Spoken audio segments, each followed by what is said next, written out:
You're listening to a Brother Asks and Building Better Builders video education series production.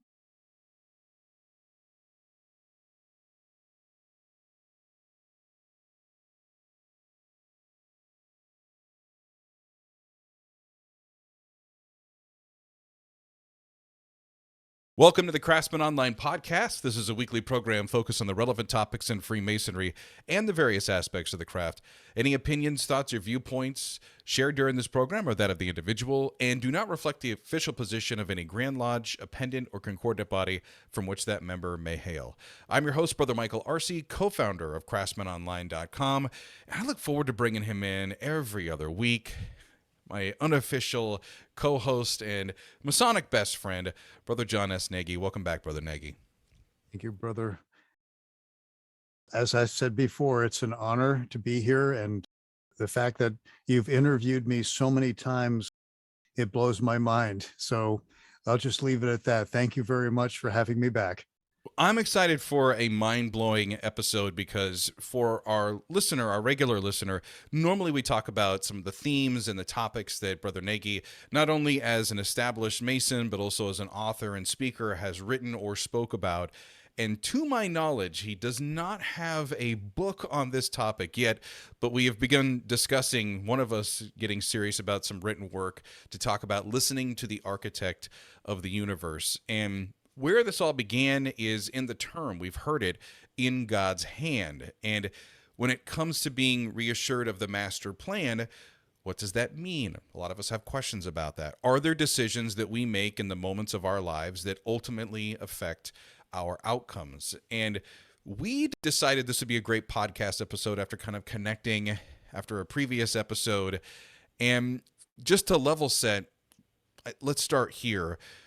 When you hear the term listening to the universe, what does that mean to you? Prior to Freemasonry, I went through a program that a lot of brothers know to be a 12-step recovery program. And when I was working the steps, one of the things I came across was if I looked at my history and looked at all the decisions that I made and all the points where I strayed from the straight and narrow, where I made a conscious decision to not do what was straightforward and direct. I twisted from the path, so to speak. That was when I wound up having my greatest challenges in life. And by examining all those intricate decision points, I started putting together a piece where I had not been listening to the very path that was being offered to me.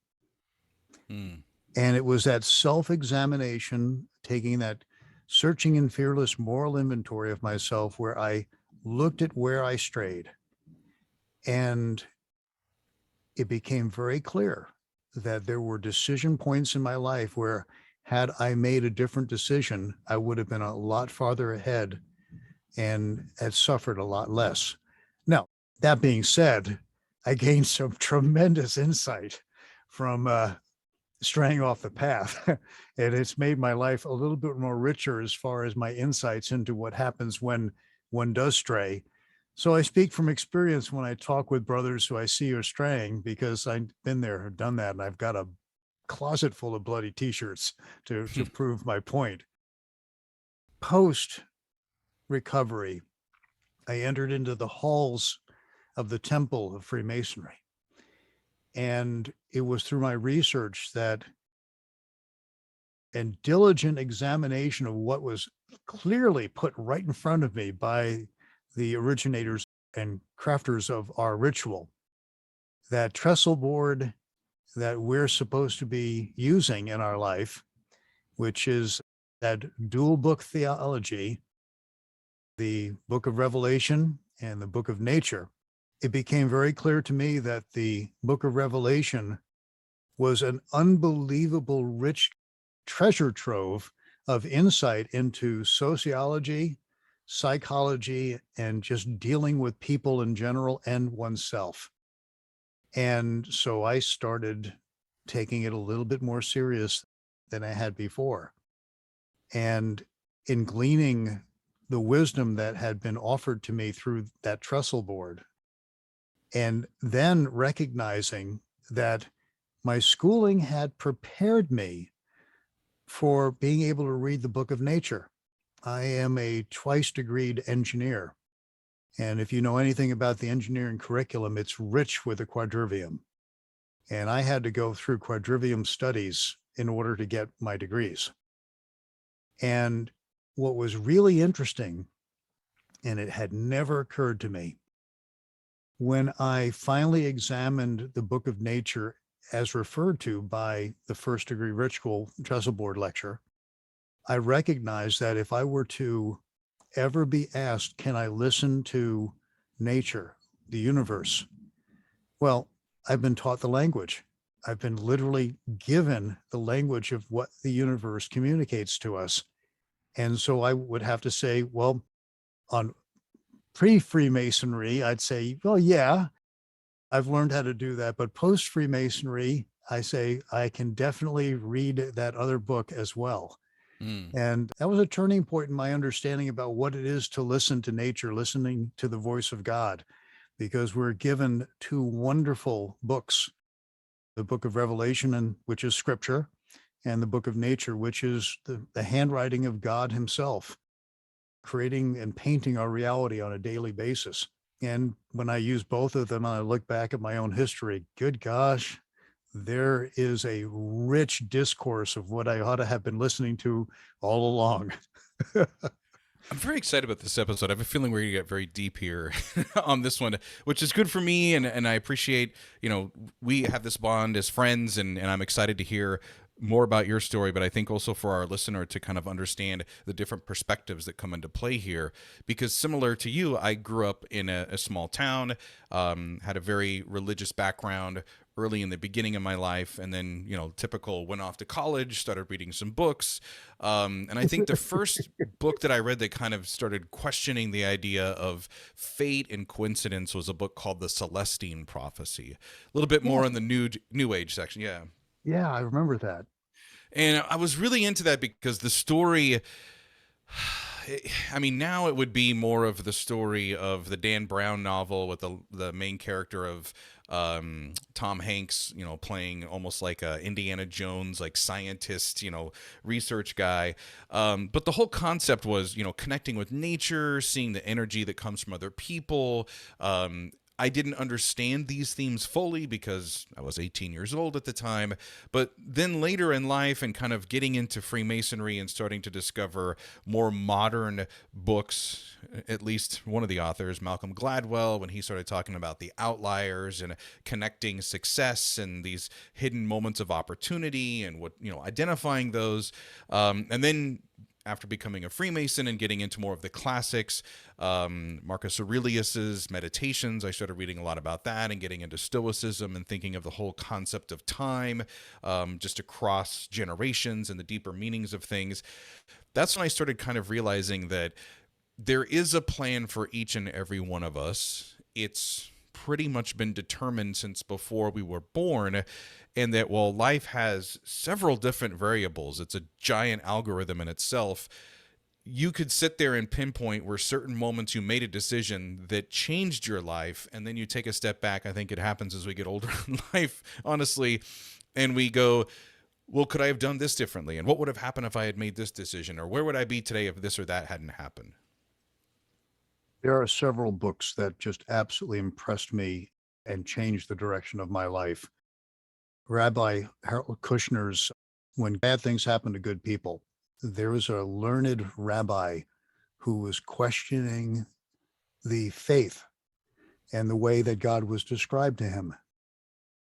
I'm saying, if there's a learned rabbi who can question and come to his own conclusions, who am I not to do the same thing? Mm. There was a 2-book powder keg that I wound up reading in my early 30s. One was called The Book by Alan Watts, subtitled On the Taboo of Knowing Who You Truly Are, or something along that line.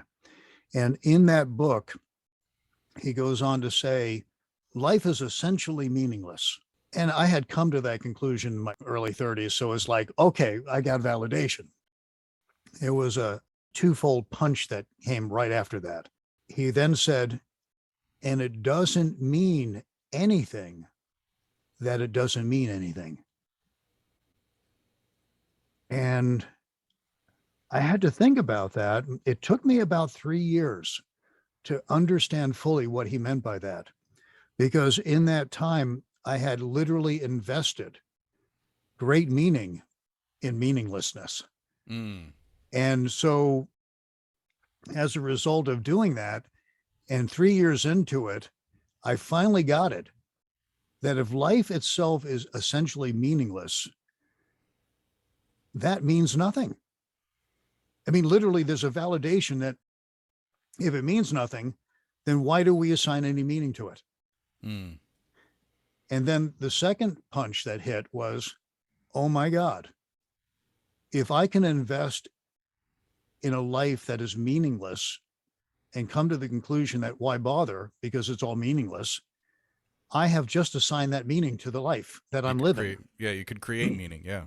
And so if I had assigned that and spent 3 years literally up to my nose wallowing in meaninglessness, if I were to turn that around and say, well, if I can take that same investment and find meaning for myself in life, what difference would that make for me? And I can tell you, it's made all the difference in the world, because now that I have assigned meaning to my life from that incident, I'm finding more and more meaning because I've trained myself to find meaning as opposed to accept there was no meaning. Right. Now, that was like a motorcycle maintenance manual, the way Alan Watts delivers it. It's very cold, it's very dry, it's passionate in some respects, but it's not wet. Hmm. And at the same time, I was reading a book called One by Richard Bach, the same guy who wrote Jonathan Livingston Seagull, which I loved and I still love, Illusions, Adventures of a Reluctant Messiah, and Bridge Over Tomorrow or something like that. But I read One. And he's in an airplane and he goes up with his girlfriend and he's literally watching all the patterns below him, which is very, very poetic, because as they go into the pattern, they visit themselves at decision points in their life where their different self had made a different decision somewhere in their life and was literally living a different life as a consequence of that one choice that they made. Right. And somewhere in the book, I came away with a conclusion. I don't know if I'm paraphrasing, if he actually wrote this or it was a conclusion I came to, that I am the you that made a different choice. And that's the whole basis of One. We're all together in this, but we're all making different choices so that we're living different lives because of those subtle choices that we make. You know, it's interesting. I've always been trying to find a way to explain our Masonic phrase, having been tried, never denied, and ready to be tried again. And I think a lot of brothers hear that and they must think, oh, because I studied and I did the work and the ritual to get up to this point. And it could mean that. But to me, it's what you're talking about, is that we have this shared experience that's called life. And who am I to know or to judge or to much less even understand the struggles and the trials that you've gone through that have shaped you to be the man that you are? Just like you could take a look at me and there are things that I've done in my life that I can say no one else has ever done this. Maybe you have come close, maybe not, but we all have these unique individual moments, these experiences, and that's what makes it special kind of when we come together. So that's when you start recognizing when they try to, paint a picture or use words to describe the infinite possibilities that exist in the universe, just how big it is. Just sit down across from somebody at the table and say, all right, start on day one that you can remember in your life. What are some of the things that you've gone through? Wow, I have never done all of that. And we are the same people in the same space at the same time. And I will answer your question, who am I? I'll tell you exactly who you are. You are my brother. And I have empowered you to judge me with candor Mm, based on a set of conditions that I promised that I would adhere to. And when I don't adhere to those set of principles and conditions, I have empowered you as my brother to judge me with candor and help me guide myself back on the straight and narrow. But I have to be open and available to that. And if I'm not, it's up to you to basically back off until I am. That's who you are. The other thing we talk about is the first place that you're prepared to be a Mason or be made a Mason is in your heart. The next place is actually in a Masonic lodge. So a lot of where our degree begins is actually understanding that there's key points in life where you need to ask for the aid of deity, higher power, God, whoever you want to call him, they, that, their, whatever. When was a specific moment in your life, John, where you realized that your plan was not his plan? And when we say his from this point on in our conversation tonight, his is your deity, who you answer to. Well, it's still my plan, just as it's still your plan. I beg to differ with a lot of the conclusions that are made by that statement that is taken directly out of the text, the Holy Scripture, thy will be done, not my will. And what it really comes down to is if you are in alignment with that which is good, that which is functional and healthy, that which is morally well-founded, you're going to make the right choices. We've been given supposedly free will. And if you go back to the good book, that free will came directly out of the Spirit of God entering into the dirt and creating an atom from the Adama, an earthling from the earth, a human from the humus. I love the variations. They're all basically saying the same thing. God put God's spirit into the earth and made an earthling. And in that, it says right in Scripture, emerged a living soul. And Adam, according to literature, was the first human being and the first person who had a soul. And in that, as God has free will, he also permitted humankind to have free will. And if we make the right choices, not according to some plan that God has put in front of us, but there are some guidelines of making choices that are always going to optimize your results. And if you can get in tune with the optimization of the choices, people say, well, that's God's will. It says, no, God put down a course and we have an infinite amount of choices that we can make. Some are more optimal than others. And it, based on our unique personality and our skills and our talents, it is up to us to figure out what the optimum is for us, what the optimum decisions and the optimal choices are. And let me share with you a little bit behind the difference between the two words. A choice is what you want. It makes absolutely no difference whatsoever what else is offered to you. You don't care for all those other options. You care for only one choice. Whereas a decision is you're cutting one option off to the inclusion of another. So if you had to choose between hot dogs and hamburgers, well, if you didn't like hamburgers, it's the choice is hot dogs. If you like hot dogs, but it might be that you like neither one of them. What's your choice? Well, your choice is, I know you're offering that to me, but I'd much rather have ice cream and pizza. So the choice is you're going toward what you want, whereas a decision is you're selecting between one and the other, and in deciding you're cutting off the other and you're opting for the one that you decided on. A decision always includes loss, whereas a choice, you really couldn't care what was left behind. You have what you want. And so we're making decisions in our life and we're making choices in our life. And the more choices you make, the more genuine your life actually is. The more decisions you make, the more you're going to be cutting off that which is not going to be opted for and is likely going to make your life a little bit more richer. So there is decision and choice. You got to be able to know what to let go of.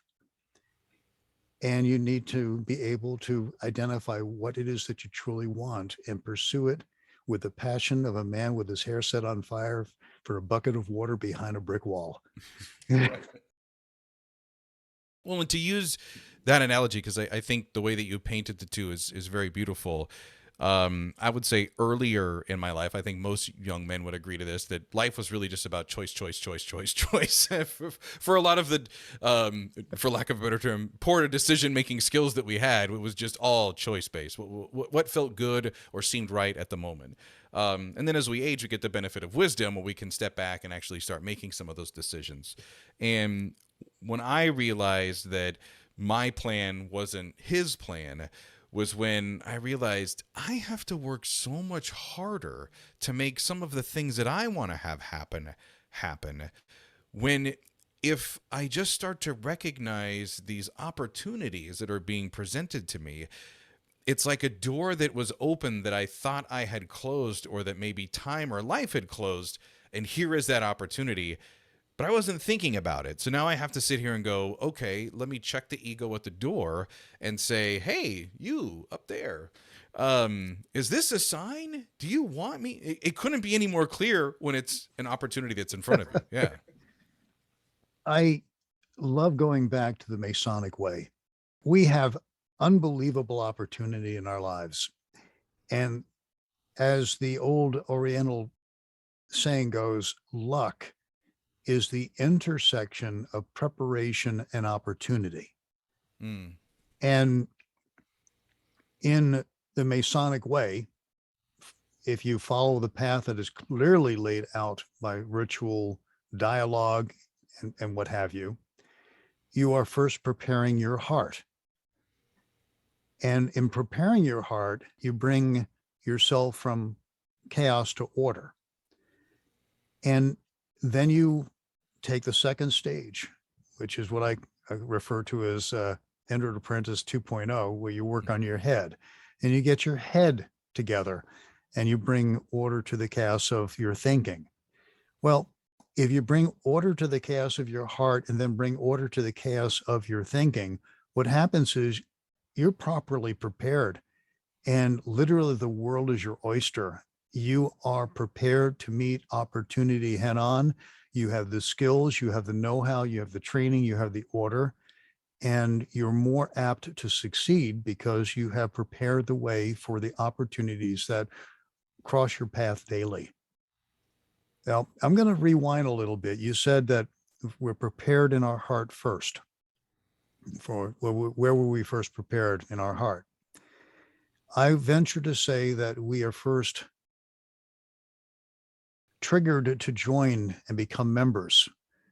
And if you truly want to be a Mason rather than just a member, you have got to prepare your heart to become a Mason. And how do you prepare your heart? Well, you do the work of the Entered Apprentice degree. You get all those vices and superfluities taken care of. You build those virtues. You get your time management, your emotional management. You get all the things that the Entered Apprentice direct us to bring order to the chaos within. And that is when you're prepared in your heart to become a Mason. And a lot of people think, oh, you first become prepared in your heart, then you join. I said, no. You're sometimes triggered, you're sometimes enticed, you're sometimes even fooled into believing what you're joining is what you're joining. But if you do the work, that's when you start preparing the way for becoming a Mason. And in order to be a Mason, you have to have your heart prepared, which is bringing it from chaos to order. And you've got to get your head right, which is bringing, again, order to the chaos of your thinking. Once you complete that, you are then prepared to meet the opportunities that are going to cross your path daily. So it's a little different spin than most members understand that preparation to be. And God bless them. It sounds nice and it rolls off the tongue very nicely. But when you look at the mechanics, you recognize, no, it's the entered apprentice work that prepares the heart.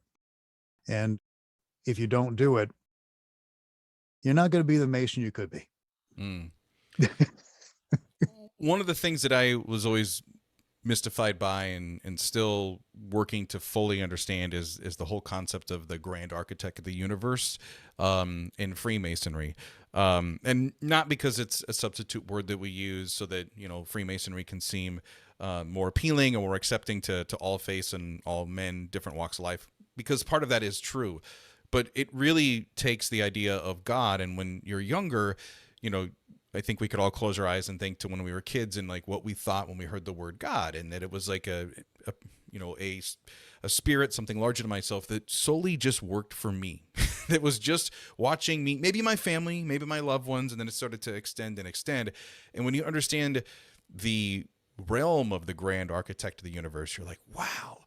And this is the amazing part, is when you start listening to the universe. And this was the experience that I had, where every day in my late 30s, I would drive by a speed limit sign. It would say speed limit 40, which was a reminder, like, hey, in 2 years, 38, you're going to be 40 years old. Like, wow. And I started thinking about the various checkpoints, and I think we've all been down, at certain stages in our life where we thought we would be, or where we wanted to be, or strived, or what our plan was.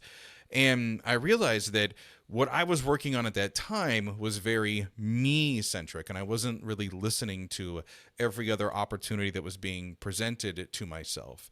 And the conclusion for me was that I started looking at listening to the universe as kind of like when gears start to fall in place, like on a bicycle with the gear and the bike chain, and how when it's really working together, you don't need a lot of oil on that chain. It's just flowing right through, and there's no clicks, there's no chinking sounds. It's a very smooth engine that's running. Yeah. And what started to motivate me was to be more in tune when opportunities would come my way. And what I always tell people when I talk about this is that you can't live life like you're a leaf in the stream and you're the Jim Carrey yes man movie character where you say yes to everything because the universe is going to provide. It doesn't. You still have to be active and a participant. But it does get to the other big thing that I think a lot of us mistake fate or chance with an opportunity that would present itself. And how do you counsel people or talk with people about the difference between fate, chance, and opportunity? Let's go back to the Celestine prophecies. The number one thing I pulled from that book is the statement that, and I don't like it the way it's stated, but I'll go into it. There's no such thing as a coincidence. And what I gathered from that is the word coincidence literally means everything is happening at the same time. So if everything's happening at the same time, then if I'm going to learn anything from what it is that's going on in front of me, I've got to position myself very favorably to receive the lessons that are presenting themselves. So I've got to have a clear mind and a clear direction and a clear goal. The only way that I can do a learning lesson on an ongoing basis to become a perpetual student. So the Celestine prophecies, what I gathered a biggie from that book was that I had to position myself to learn from every condition that occurs. Instead of saying, why me? Or if I only did this, I changed that entire statement to what lesson just presented itself to me? What can I learn from it?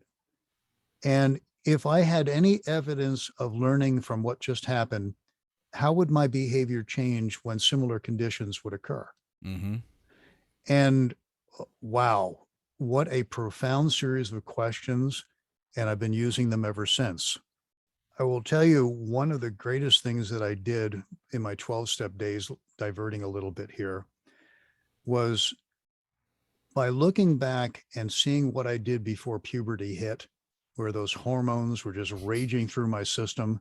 Mm-hmm. And I was thinking like a young man.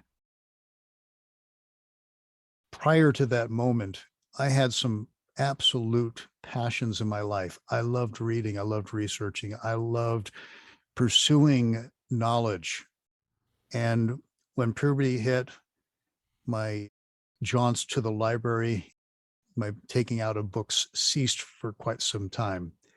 And when I started getting back into looking at myself, looking at my life, I started recognizing that the joys that I experienced most was when I was pursuing light. And ironically, when I noticed that as something that really was my passion, that I would be willing to suffer to pursue it, I recognized immediately that there was something else that I enjoyed. I not only enjoyed researching and pursuing that, but I loved sharing what it was that I discovered with people who could appreciate what it was that I was sharing. Mm. Well, from that moment on, I listened to the universe. If that's what I loved doing, and the universe actually rewarded me a lot of dopamine, Right. what and just great consequences for pursuing that. I found that I had a gold mine that I started excavating and prospecting in. And from that moment on, I pursued that and I have never turned back. But these are the things that we discover when we examine our life, what was called the long body, looking Mm. at the past, looking into the future, saying, okay, when was I most rewarded? When did I find that my life was really working well? Who were the individuals who really nurtured me and opened doors that I didn't even realize they were doing at the time because my head was so far up in a dark place? I'll let you imagine where that is, that I didn't realize it till long decades after the fact what had been done for me at that time. Mm. And by examining and looking, and once again, preparing the head and preparing the heart, not in that order, what happens is the doors of opportunity open up, because when you're not prepared, you can't take advantage of what the universe offers to you. Now, we'll go back to fate and all that predeterminism. In the Masonic ritual, it talks about us creating for ourselves a spiritual building. Not the temple we're supposed to complete. That happens long before we start focusing on the spiritual building. But once you complete your temple, you start working on your spiritual building. Now, what is your spiritual building? If you want to get a good understanding of what your spiritual building is, take a look at other people's lives that you admire and respect. Then take a look at the fact that God's designs and purpose and what have you is clearly laid out in the trestle-board of what is called the two-book theology, both the book of Revelation and book of nature. And if you look at the designs and plans that are within what is offered to you through your reality and also through scripture, you're supposed to take those designs and plans and start working on your own spiritual building so that it is agreeable to the designs and plans that are already laid out. Mm. Back to what I was saying, there are optimal decisions and choices that you have to be attuned to making in order to make your life work well. And if you want to have a rich, well lived life, well, you have to make the optimal choices and decisions. And how do you know what those are? Well, you've got a rich history within the biblical lore, and you've got a rich history of book of nature in front of you, which, by the way, the Tao is all about how nature works. And so we're back to, if you look at how the Tao is constructed, it's all natural. We're talking about it is a written work that describes how nature operates. It's another book of nature. Mm. And if you pursue the book of Revelation and the book of nature in its varied forms, we're not just talking about reality, but the documented reality that men have discovered through the Tao and also through science, what happens is if you study these, you know how to optimize your choices and decisions. And if you optimize your choices and decisions, you wind up with a much better life. Now, a bus may take you out tomorrow, but at least you're living the life that you know, at least you're living the life that you could optimize with the 80% of life that you actually do control. Right. Well, it also before the bus. For me, I always pray that it's the beer truck. But it did add value to the one phrase that we hear a lot in ritual. Some of us have even said is this important privilege of being a Freemason. And it's more than just getting to come to a lodge room and, wear a dark suit and tie and the nice dinners or the social events, because we definitely have those, or maybe other like-minded men that you get to have relationships with. Those are all wonderful things as well. The brotherhood, the fraternity, respect all of that. But I think the important privilege is exactly what you're touching upon, is that you do get to that certain point in life where you start asking the bigger questions. So you put yourself in a humble position, which you don't understand it at the time as someone entering the craft, that you are seeking the aid of deity to make some sense of this, to show you a path, to show you a way. And as you said, once you recognize that, well, then you begin to understand things. I also wanted to touch on this other concept as well. As someone that really got into the Stoics, the term that they use is fate permitting, and that there'll be external forces that either can help or impede your progress at any given time. And the one thing I want the listener tonight to digest is that we're not saying don't set goals for yourself, don't set a plan for yourself. You should, and you actively should do that. What I'd like to know from you, Brother John, as a coach, how do you help or counsel men that come to you that are looking for goal setting, but also realistic goal setting? What is the process that you outline? Believe it or not, it's pretty much in line with the Freemasonic and Masonic ways, trying to get their heart right first and then get their head on straight. And if that isn't the challenge, then it's now exploring what they've done up to now and what it is that they choose to pursue beyond this particular point based on what is revealed by looking at their past. And of course, what's in front of them. Which hopefully, if they've been paying attention, it could be a bus or a beer truck. A little story I wanted to share with you. Quite a few years ago, I guess it might have been 15 now, I'll turn out by saying everybody's okay, and everybody was okay. All right. No major damage to anybody in the car. We had a head-on collision coming out of a schoolyard. Mm. And the head-on collision was at about maybe 15 miles an hour, literally took my front end out. Why? Because I was going 15 miles an hour, but the car that went over the yellow line and into my front of the car had literally cut across me, took out the front end, and they must have been traveling about 30, 35. It was like watching a slow motion train wreck. And my boys in the back said, "Dad, I wanted to warn you. I wanted to warn you. We could have stopped it. We could have prevented." And I turned around and just without even thinking twice, I said, "You have no idea what was down the road beyond this particular point that was about to greet us." Mm. And my son said, "What?" And I said, "This accident prevented us from going down the road and meeting something far greater. We got stopped now before we went any further. The front end's taken out, the car's wiped, but everybody's safe. What might have happened had we gone any further? Would we even be having this conversation?" And I think my son started realizing that some of the stopping points in their life where they're really discouraged and what they perceive to be really bad things are moments that were put there to prevent us from going further down the road and meeting something that would be far greater life altering. And I had gotten to a point in my life where I realized that incidences like this do happen.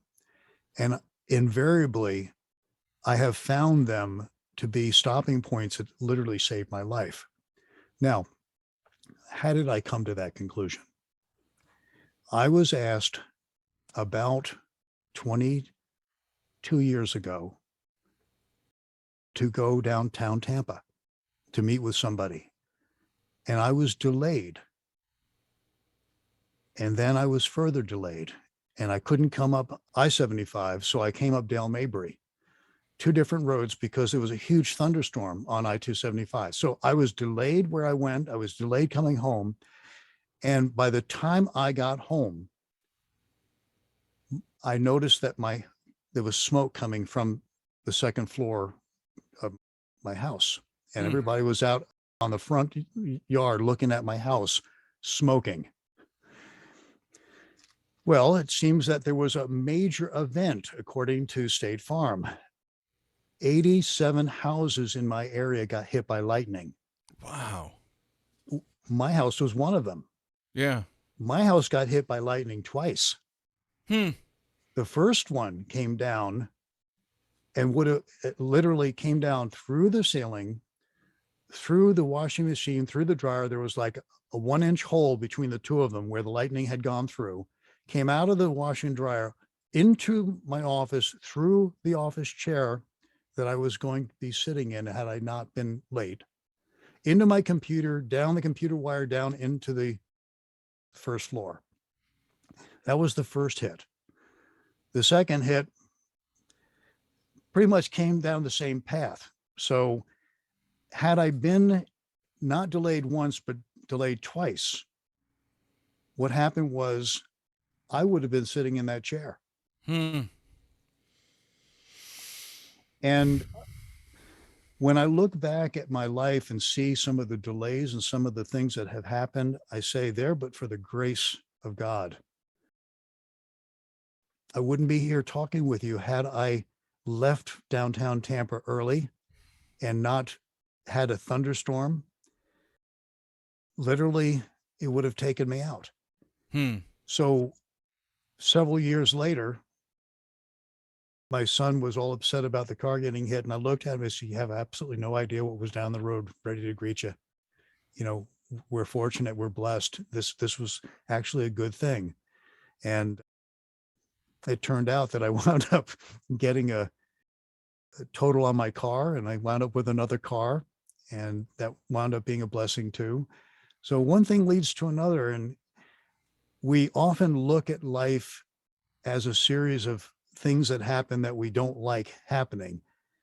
And we complain and we moan and we whine about them. And yet what I found is in my own life, the things that I would normally have complained about in the past, I recognize, no, had that not happened, these things would not have happened. And had these things not happened, my life would not be as rich as it is.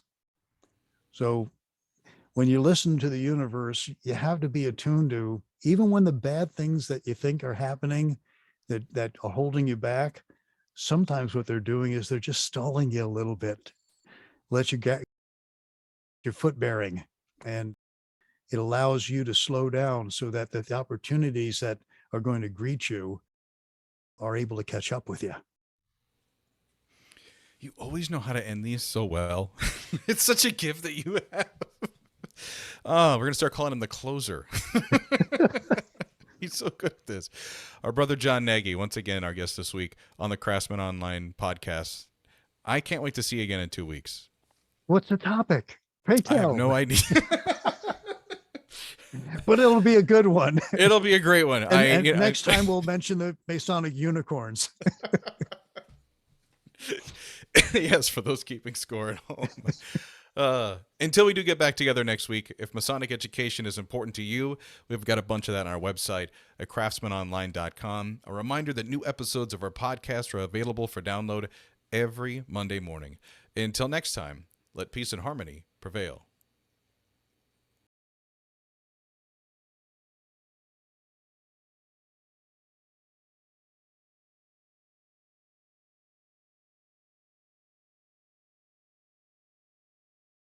You've been listening to a Brother Asks and Building Better Builders video education series production.